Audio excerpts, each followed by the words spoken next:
बिस्मिल्लाहिर्रहमानिर्रहीम। अस्सलाम वालेकुम। अल्लाह ताला के फजल व करम से हमने एक सिलसिला शुरू कर रखा है जिसमें हम 10 मिनट के अंदर कुरान शरीफ की किसी एक सूरत का तर्जुमा देखते हैं और उसके मफ़हूम पर रोशनी डालते हैं। आज इस ज़मान में हमने जिस सूरत का इंतखाब किया है उस सूरत का नाम है सूरह सफ़।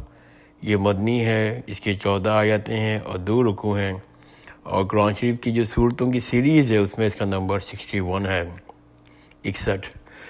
तो बिस्मिल्लाहिर्रहमानिर्रहीम, अल्लाह के नाम से शुरू करता हूँ जो बड़ा मेहरबान नायत रहम करने वाला है। अब मैं सूरत का तर्जुमा पे पढ़ता हूँ। आसमानों और ज़मीन की हर चीज़ अल्लाह की पाकी बयान करती है, वो बड़ा ज़बरदस्त नहायत हिकमत वाला है। ये आयत आइंदा की जो 2 सूरतें और भी हैं, सूरह जुमा और सूरह तगाबुन, उसमें यही आयत रिपीट हुई है कि अल्लाह ताला फरमाते हैं हम सबको कि आसमान और ज़मीन की हर चीज़ अल्लाह की पाकी बयान करती है, वो बड़ा ज़बरदस्त नहायत हिकमत वाला है। ऐ ईमान वालो, तुम ऐसी बात क्यों कहते हो जो तुम करते नहीं। अल्लाह को ये बात बहुत नागवार है कि तुम वो कहो जो करते नहीं। ये आयत बहुत हिरकत आमेज़ है। ऐ अल्लाह हम सबको अपने इल्म के मुताबिक अमल करने की तौफीक दे। अल्लाह को तो पसंद वो लोग हैं जो उसकी राह में इस तरह सब वस्ता होकर लड़ते हैं गोया वो शीशा पे लाही हुई दीवार हैं। इस सूरत में जो लफ्ज़ सफ़ इस्तेमाल हुआ है, इसी लफ्ज़ के ऊपर इस सूरत का नाम दिया गया है। इस आयत में जो लफ्ज़ सफ़ इस्तेमाल हुआ है, सफ़न, इसी के ऊपर इस सूरत का नाम दिया गया है।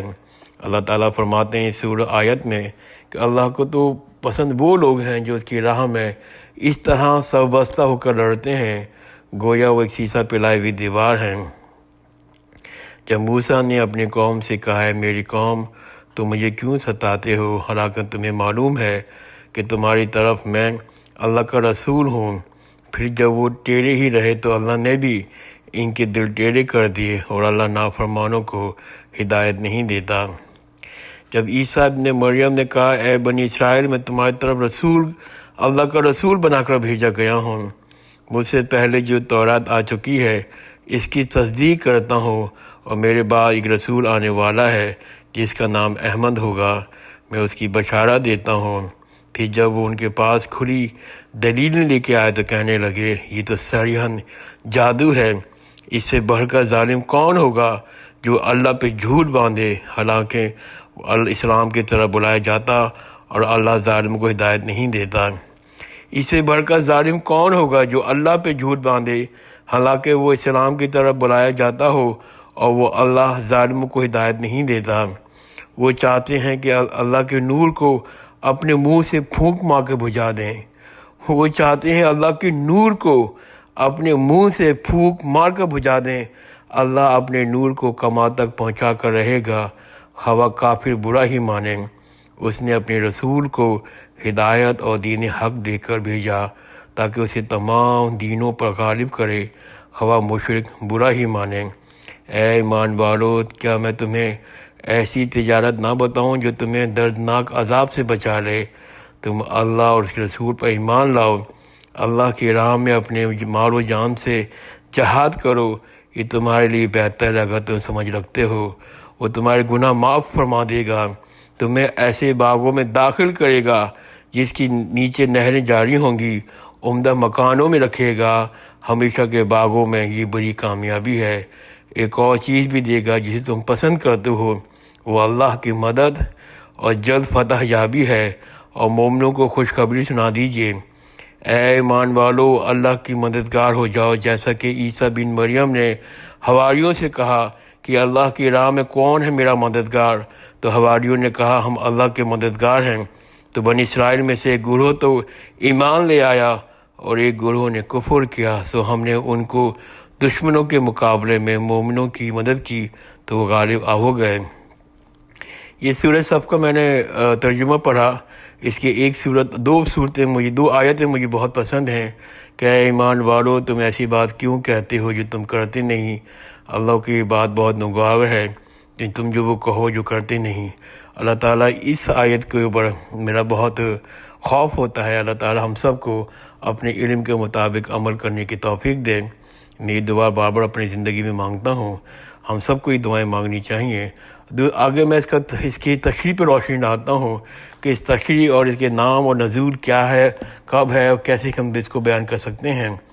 تو اس کا جو نام ہے، جیسے میں نے پہلے عرض کیا کہ چوتھی آیت میں صفن سے ماخوذ ہے، اور مراد یہ ہے کہ یہ وہ صورت ہے جس میں صف کا ذکر آیا ہے.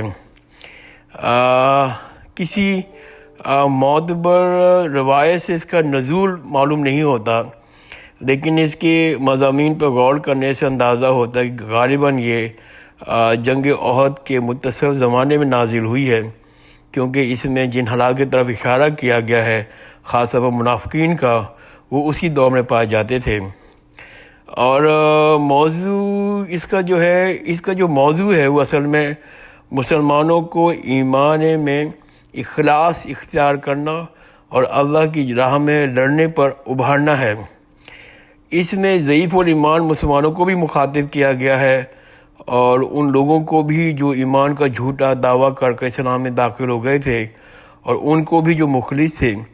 بعض آیات کا خطاب پہلے دونوں گروہوں سے ہے، یعنی کہ جو مخلص ہیں اور دوسرے جو منافق ہیں، لیکن بعض میں صرف منافقین کا ذکر کیا گیا ہے اور بعض میں صرف مخلص لوگوں کا ذکر کیا گیا ہے، اور انداز کلام سے خود ہی معلوم ہو جاتا ہے کہ کس آیت میں کون لوگ مخاطب ہیں. آغاز میں تمام ایمان والوں کو خبردار کہا گیا ہے کہ اللہ کی نگاہ میں نہایت برے ہیں وہ لوگ جو کہتے کچھ ہیں کرتے کچھ ہیں، اور نہایت محبوب ہیں وہ لوگ جو اللہ کی راہ میں لڑتے ہیں اور سیسہ پلائی ہوئی دیوار کی طرح ڈٹ جاتے ہیں. یہ جو اشارہ ہے کہ جو کرتے کچھ ہیں بولتے کچھ ہیں، یہ وہ منافقین کی طرف اشارہ ہے. کچھ عرصے پہلے میں نے سورہ منافقون پر اپنا ایک وائس نوٹ بنایا تھا. اس میں ایک گروہ تھا جس کا جو لیڈ کرتے تھے، ان کا نام تھا عبداللہ بن ابی بن سلول، جو منافقین میں شامل تھے، جنہوں نے جنگ احد میں اپنے 300 لوگوں کو اس وقت جب جہاد شروع ہو رہا تھا، جنگ شروع ہو رہی تھی، جنگ احد شروع ہو رہی تھی، انہوں نے علیحدہ کر اپنے آپ کو منافقین میں اپنا خطاب کروایا اور منافقین میں شامل ہو گئے. تو یہ ان لوگوں کی طرف اشارہ تھا. پھر آیت نمبر 5 سے 7 تک رسول اللہ کی امت کے لوگوں کو تنبیہ کی گئی ہے کہ اپنے رسول کو اور اپنے دین کے ساتھ تمہاری جو روش ہے وہ نہ ہونی چاہیے جو موسیٰ علیہ السلام اور عیسیٰ علیہ السلام کے ساتھ بنی اسرائیل نے اختیار کی تھی. حضرت موسیٰ علیہ السلام کو وہ خدا کے رسول جاننے کے باوجود جی تنگ کرتے تھے. حضرت عیسیٰ علیہ السلام سے کھلی نشانیاں دیکھنے کے باوجود وہ ان کو جھٹلانے سے باز نہیں آتے تھے. نتیجہ یہ ہوا کہ اس قوم کے مزاج کا سانچہ ہے ٹیڑھا ہو کر رہ گیا، اور اسی ہدایت کی جو توفیق ہے وہ سلب کر دی گئی. یہ کوئی قابل رشک حالت نہیں ہے کہ کوئی دوسری قوم اس میں مطلع ہونے کی تمنا کرے.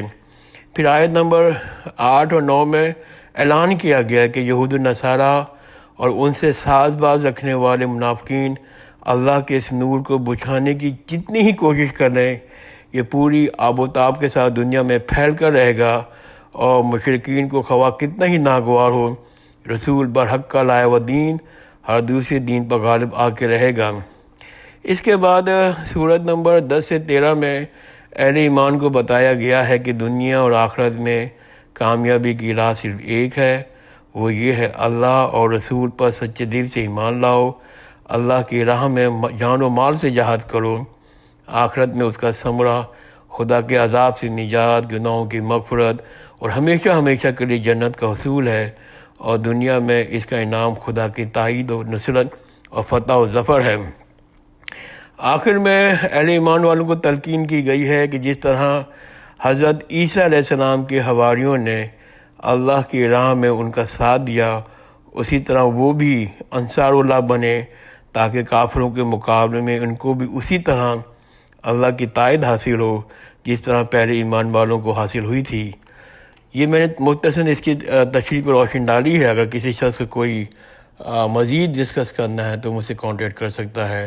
جزاک اللہ خیر. خدا حافظ.